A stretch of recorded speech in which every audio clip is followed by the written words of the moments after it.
I guess it's time to talk about Jozalyn Sharp. Everything bothers him. He's unbothered. He calls it unbothered, but that's what's cute because everything bothers him. He's bothered. I'm a bothery. What's up, everybody? Thai Rivera here, the absolute best LGBTQ comedian in the world. Snoopy Bijou is currently not having a Whimzees Alligators. This is going to be an Unbothered Bites for anybody that's not familiar. Unbothered Bites are my shorter versions of Unbothered, which people seem to be responding to really well. I am brought to you by Karla's Homemade Salsa. I love Karla's Homemade Salsa. If you guys get a chance, check it out down below in the description box. Also, if you want to get Whimzees Alligators or any of the treats that Bijou gets, you can go down to the description box and click on the Amazon link for Whimzees Alligators, the never-to-be sponsor of Unbothered by Thai Rivera. But we'll give them a shout-out until we find something better to shout out. I wanted to wait to make this video about Jozalyn Sharp because I didn't want it to come from anger, because really, I liked Joslyn a lot. I worked with Joslyn for 10 months on the Laughed Out Comedy Festival. She was a co-producer. It was me, her, and Stephen Roberts. And I really did like her. We worked well together. I was never on board with her being bisexual because I've never seen that, but I guess you don't have to see everything for it to be a thing. Or that's the way people act with LGBT these days. I don't know. I don't care. My point is, the thing that got on my nerves about Joslyn is this. I've always made it a point to try to keep Joslyn out of anything whenever she tells me that she doesn't want to be involved in anything. And when it came to the Gooch situation, I hit Joslyn up when all that was going on back 4 months ago for two reasons. The first reason is I like to make people aware of what it is that's going on, because if you notice in a lot of these situations when things happen, people will be like, oh my God, I had no idea that was even going on. Like, how could you expect me to know that this was going on if you didn't tell me? So I told Joslyn for that reason. And then the other reason I told Joslyn was because I know she's very close with Gooch, and back when he was using the N-word in front of me in the green room, and I didn't appreciate that. And then there was him saying that I would hate to see you get run out of town comment.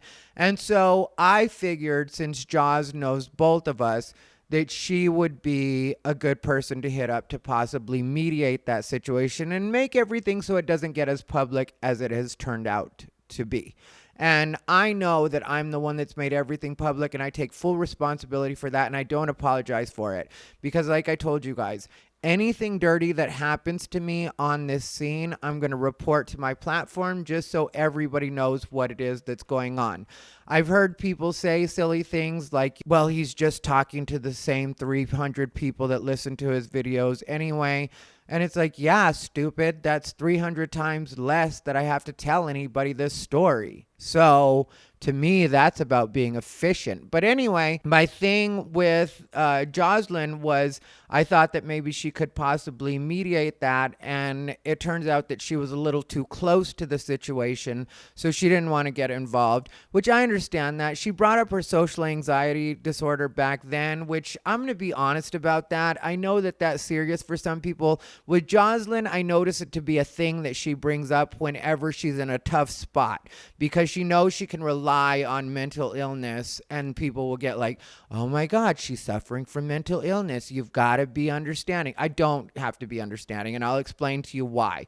If you tell me that you completely don't want to be a part of it, which is what she told me on text message, this is the reason that I don't respect Joslyn in the way that she's handled this whole situation, is that back when I hit her up about this on text message, I was respectful of the fact that she didn't want to hear it. I told her what I thought she absolutely needed to know, because she's always pretending to be a champion for LGBT and people of color, with her being a bisexual black woman herself, a Native American. I figured that as a fellow person of color, I could possibly go to her and she would maybe be a little bit understanding about what was going on. I mean, an LGBT person of color that you ran a comedy festival with is currently being threatened by your white man friend for no reason at all other than he called somebody out for stealing a joke. And I want to remind everybody that that's my violation. That's what I did. that was considered to be so out of line for a comedian to call out another comedian for trying to steal their bits.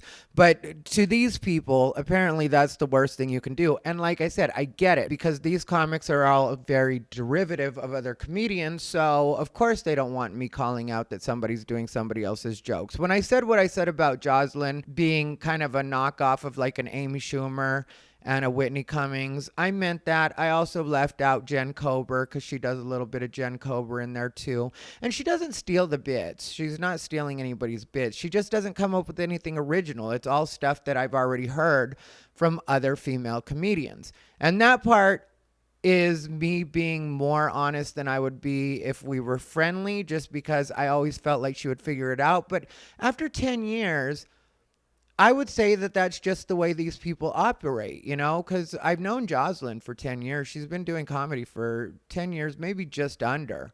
But she's always been that same. And you usually think people are going to grow out of that. She apparently hasn't. So anyway, that aside, I'd hit her up because, like I said, Gooch was tripping. And I figured that she could head that off. And that's something I do with my friends, you know, because her response to me was like, he's like family and whatever else. But like, to me, I don't think people get that if you're really like family with somebody, then that should make it even easier for you to be like, look, you're the one that's tripping. Because Joslyn herself doesn't get along with Trix. So now she's carrying water for Trix because Gooch asked her to, because Gooch wants to continue to have Trix treat him like he's a comedian, which Gooch isn't a comedian. He's a radio DJ. And I don't have any problem with radio DJs doing stand-up. But I would say when it comes to people like Gooch, and when it comes to people like Joslyn, because Joslyn relies heavily on her husband for financial, I would say that those people don't really have the same stake in the game as I do as a comic that's by myself, just making this happen for myself. So, of course, they're fine to try to get me pulled off shows. That's not something I would ever consider doing, because I don't want the karma that comes back with that. And you see that in my actions. Like everybody knows, Chanclas is a place that I call home. They are very good to me at Chanclas. Not too long ago, Adam Dominguez, who I've talked about before, that I don't necessarily get along with, don't necessarily fuck with, he goes to Chanclas. He recently did one of the headlining sets, I think, at Chanclas, or a feature set. He was on the poster, I mean, like the flyer. So I'm not sure what position he was playing. But I didn't hit up anybody at Chanclas and be like, I don't want Adam Dominguez on that show. I don't care who's on that show. And especially if I'm not there on a particular night, I really don't care. Even if I was there, I wouldn't care. Adam's been there at the same time that I've been there hanging out, and I don't say anything to him. I don't say anything about him. I don't tell people he makes me uncomfortable or I don't want to see him. I don't get that. And when it comes to Joslyn, what I'm trying to say with all this is, like, when she told me she didn't want to be a part of it, okay, if you don't want to be a part of it, don't be a part of it. But at the same time, don't run around telling people that I make you uncomfortable when you're at shows, or that it's going to make you uncomfortable for me to be at a show. Because I've seen Joslyn since all of this has happened. I've seen her more than once since all of this has happened. I didn't approach her. I didn't stop her. I didn't talk to her. I didn't do anything to her. I didn't say a single word to her. And I know that that's what bothers these people, is that I'm fine to completely not talk to them, and they think everybody's supposed to walk up and kiss their ring. Well, guess what? I'm not going to kiss your ring, and I'm not going to pay attention to you.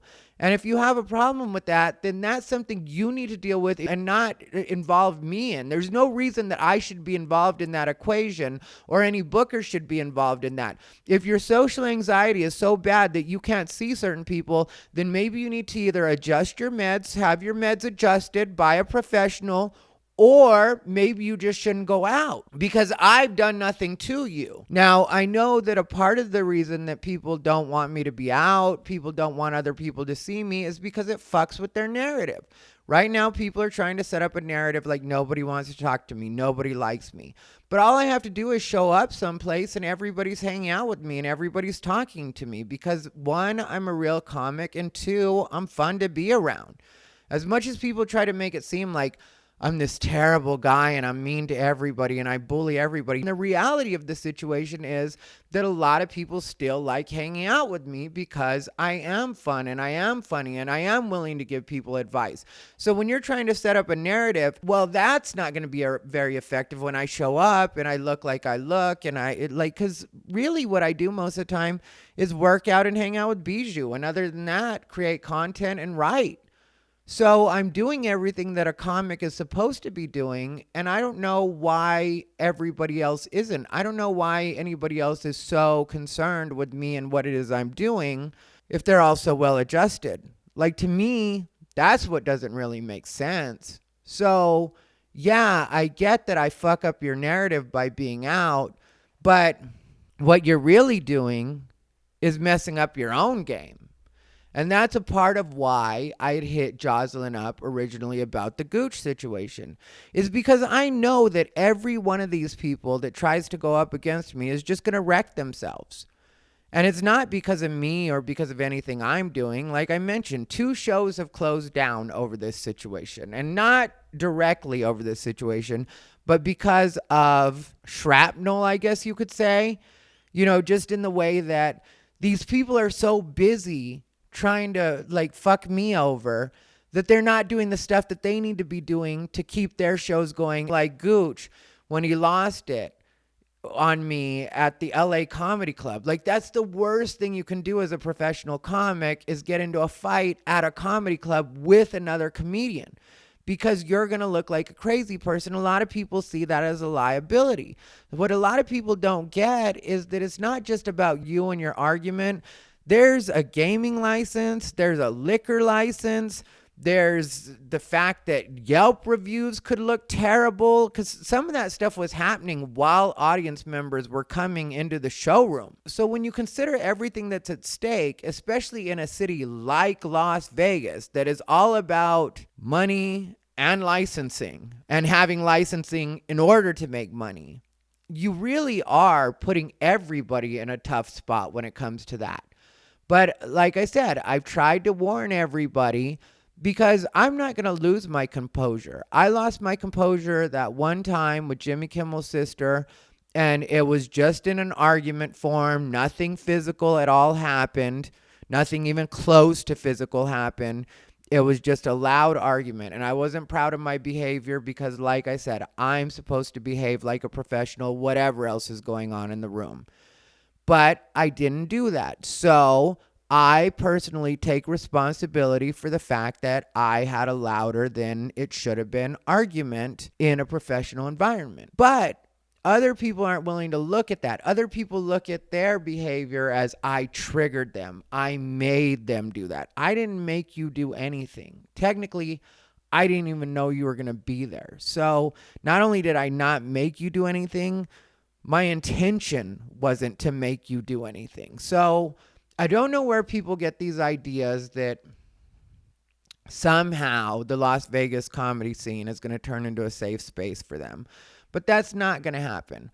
What's going to happen, and this is because of the behavior of the people that think they're against me, but in reality are really against themselves, is you're going to start seeing these people on fewer and fewer flyers. And again, not because of anything that I've done, but because of what it is they aren't doing. The thing that nobody wants to talk about on the Las Vegas comedy scene is a lot of the people that pretend to be like the big players, the fat cats in the game, like Gooch, like Jozalyn Sharp, like Tricks even. They don't go out to the actual spots. They only do paid spots. So it's fine if that's what you want to do, but you're probably not going to turn out a lot of material, with the exception of Tricks, who will occasionally lift a joke here and there. He'll stay getting plenty of material just by taking from others. But the others, like Joslyn and Gooch and some of the others that have just relied on the fact that they've been here for a while, so they think there's some kind of seniority.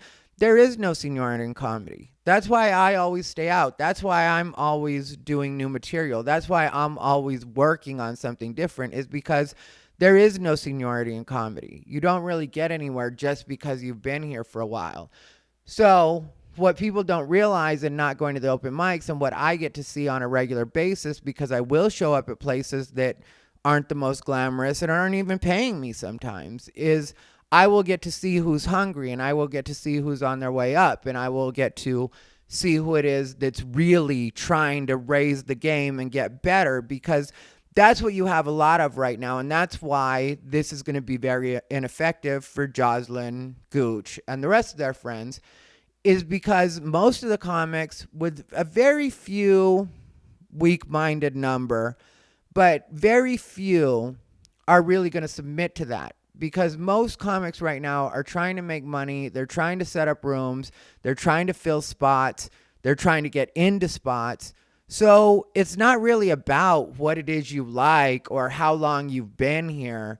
It really is about what are you doing now. And that's what one thing everybody will tell you. Like, I had a comic mention it to me the other day.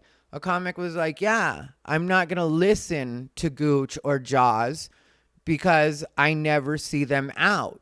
You, not only do I see you out, every time I see you out, you're doing new material. So why would I listen to them when I see you actually putting in the work? And that's the way most people are going to start to see it. So, enjoy this time where you have it to yourself and you feel like you're doing something. And I know, because I put this video out, I know how this works. So I'm not going to pretend like I don't know the way the game works. I will tell you guys how this game will work.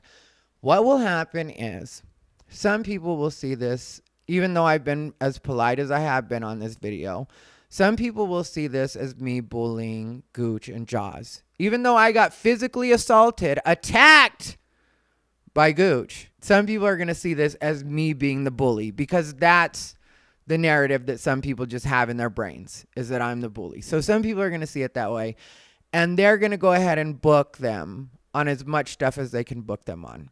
And that's going to have a minute where it's going to be like that. And then more and more people are going to start to see what I'm saying. And the people that are supposedly hate watching this is going to get into their brains, and they're going to be like, yeah, Jaws and Gooch really don't go up that much. And they have been perfecting those same sets for 10 years now. And it really hasn't changed at all. So why should they be on flyers? And that's all anybody has to ask themselves, is it's not about feelings or who you like or who you don't like. It's about who's working hard. It's about who's actually trying to change the game. And I hate to tell everybody, but I already raised the game as soon as I got here. Not only did I raise the game just by me getting here, but by the comics that I talked to and had come here as well. So you're welcome, Las Vegas comedy scene. You're lucky that I went ahead and stepped in and helped you guys out, because if not, God knows how long you guys would have been putting up with Jaws and Gooch doing the same material over and over. But don't take my word for it. Do your own thing. Feel your own way. Be your own person. That's what I would say. Anyway, my main thing with Joslyn is I really do feel like her mental struggles are of her own making. I don't really believe that's a real thing. And not just because if you look up social anxiety disorder, it doesn't really fit. So that's one thing.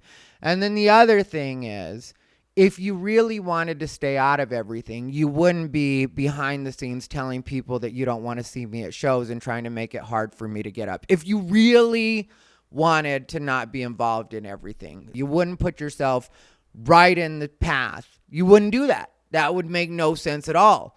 So yeah, I don't buy that there's some kind of mental struggle happening that I'm supposed to be extra sympathetic towards.